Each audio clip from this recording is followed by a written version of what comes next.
Aloha everyone and welcome to Skincare with Hiram. If you don't know who I am, my name's Hiram and I'm passionate about teaching you how to perfect your skincare routine. So make sure you subscribe to my channel and hit the notification bell so that you can see my videos every single week.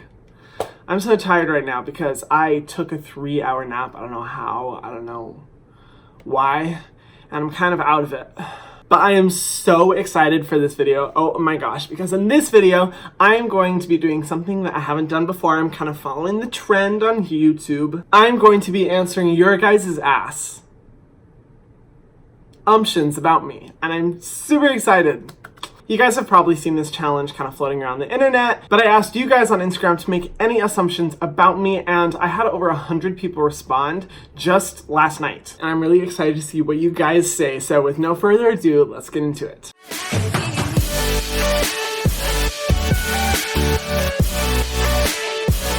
This is from the Skincare Shelf, which is a small skincare influencer that I found on Instagram. Go follow him. But he said, you need to have iced coffee with no cream every morning to function. Almost right. I don't have coffee every single morning. I really try not to, just because I don't want to be dependent on it and addicted. Because I remember when I was in 6th grade and I had this one teacher who, if she didn't have her coffee every single morning, she was a flat out bitch. And I always told myself, I will never become that person. I have to have my coffee completely black, no cream, no sugar, no flavoring, absolutely nothing. Tika Margarita said, you really want to get married and have kids.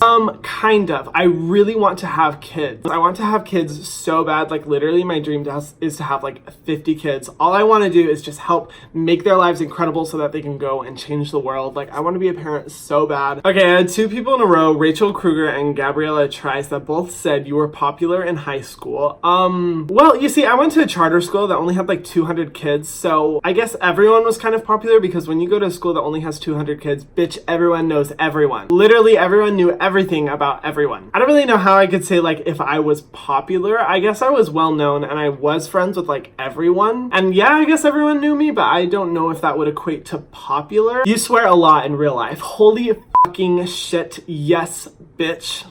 I swear a lot. I'd say it's about comparable to like how much I swear in my videos, probably a little bit more. I just think that swearing adds a little bit of color, and I honestly like when other people swear because it kind of communicates to me that that person's chill. I was raised in a very closed-minded religious community, so any type of swearing was not accepted whatsoever. So I personally like to swear a little bit because it helps me communicate to other people that I'm really chill, that they can come to me with whatever they want. I really don't care what they're going to say, and I like it when other people swear too because it also communicates that to me a lot of the times. Armand Jade says, I'm very social with people. Abso-fucking-lutely not. I am such an introvert. Like, it's bad, you guys. I have absolutely no social life. This is a deep one. You act happy on camera when you feel you may not feel the best, not to be fake, but to radiate positivity. Honestly, yes, this is really true. I comment on my videos a lot of times super happy. There was a certain time in my YouTube journey where I was just like, life was absolutely terrible. It was so awful. And I would come home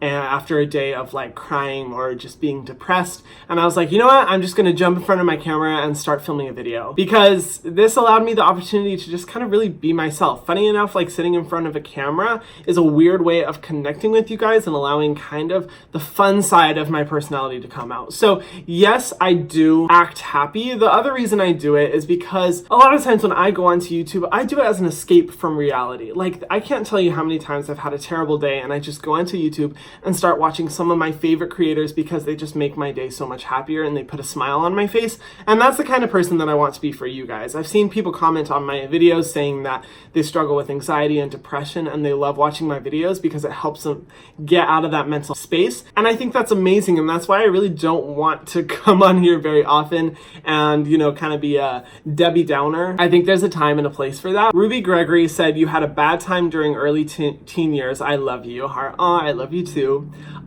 This is kind of partially right. I have been pretty transparent about my struggle with mental health and the experiences that made me, you know, suppress my sexuality and turn to really, really harmful ways of coping. If you guys do want to see that, check out the links in my description box below. I know a lot of people don't even know that these videos exist, but I actually did a couple videos talking about my mental health journey, you know, me coming to terms with my sexuality and my eating disorder and depressive thoughts. So if you do want to see that journey, the links are in the description box below. But to put a long story short, I put a whole bag of jelly beans up my ass.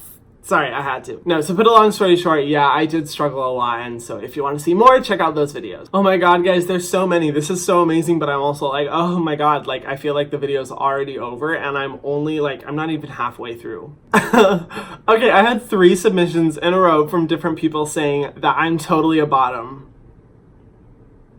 Y'all are nasty. But I can understand why you think that, because when I'm editing my videos, I'm like, oh my god, Hiram, you come off as the most power bottom ever. I'm not gonna say what I am, but I'll let you know that I am not just a bottom.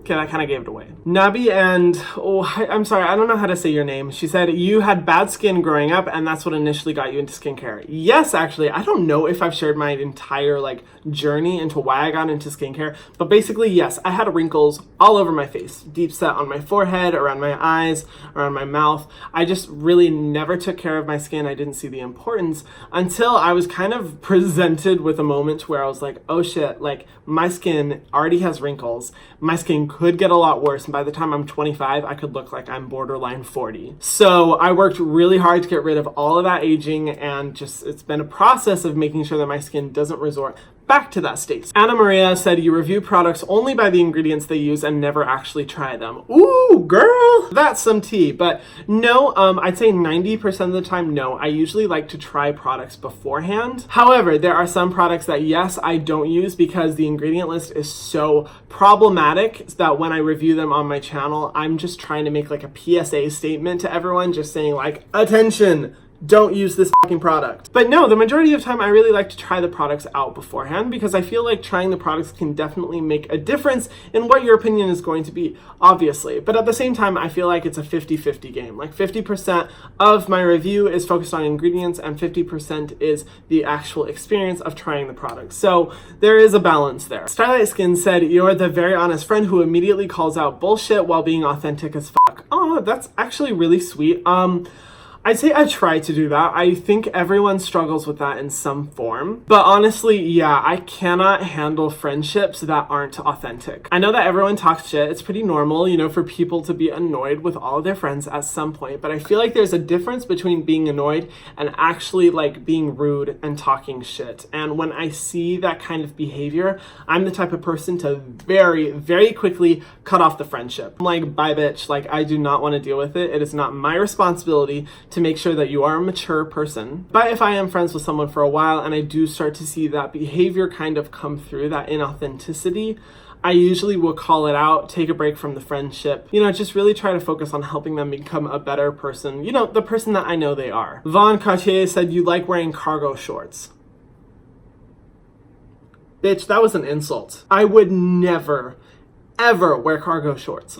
Fuck that. Fuck cargo shorts. Oh my god, guys, there are so many questions of people asking me if I'm a bottom. What the fuck? I was not expecting that at all. Sad Boy said, when I watch your videos, I assume you're a Drunk Elephant sponsor. You know, people say this all the time, and I'm like, bitch, I wish. Like, if Drunk Elephant were to pay me, that would be amazing. But no, I'm not sponsored by Drunk Elephant. I really just do truly love them because the ingredient lists are amazing. I'm not even on their PR list, like legit. I am in no way affiliated with Drunk Elephant. Oh, I'm sad I have to skip over so many of these, but I'm already at 25 minutes and this video has to go up in a few hours, so. Okay, and then I have to highlight some questions from Mayfield because she submitted so many questions, so I feel it's only right that I answer her. She said, you're terrified of falling victim to the beauty community curse and having a scandal. Honestly, you know, if I had a scandal, you know, whatever. I feel like everyone at some point will have drama happen to them being an influencer. Like, it just happens. I wouldn't consider myself an influencer, but, you know, if I am to grow, then yeah, at some point I picture that would happen. But I feel like so much of whether or not a scandal actually grows or gets worse is all about how you deal with it. And that's the thing I find myself getting most frustrated at with, you know, influencers is when they do have a scandal happen, when they're called out for a wrongdoing, instead of just being like, you know, guys, you're absolutely right. I need to open my mind. I need to educate myself. I need to improve myself in this way. I will commit to doing better. How can I do better? But that's never their response. It's always like defending themselves, saying everyone else is wrong, which only makes the scandal worse and only makes people hate them more. And I'm like, you know, I am the type of person, yes, I have a strong personality, but if someone comes up to me in real life and said like, Hiram, you are doing this and I think it's really bad and here are the reasons why. You really need to adjust your behavior. I'm totally the type of person that's like, oh my gosh, I didn't even think of that. Like, holy shit, I need to improve myself. Like, how can I be better? So yeah, am I worried a scandal would come? Yeah, I guess a little bit, but for me, it's all about like, if a scandal does come, it's because I am not as open-minded as I should be and I'm clearly doing something wrong and I need to improve myself. And everyone needs to be called out for shit that they're doing. Okay, that's honestly all the time that I have. This video is like 35 minutes long. I just wanted to answer all of your guys' questions. Fuck, but I couldn't. Thank you guys so much for participating in this. I absolutely loved this video and I think this was kind of like the first time that I really opened up a little bit more about my personal life. So I don't know, if you like that, then let me know. But thank you guys so much for watching. If you haven't already, be sure to subscribe to my channel and hit the notification bell so that you can see my videos every single week. Thank you guys so much for watching and I will see you in the next video. Mwah.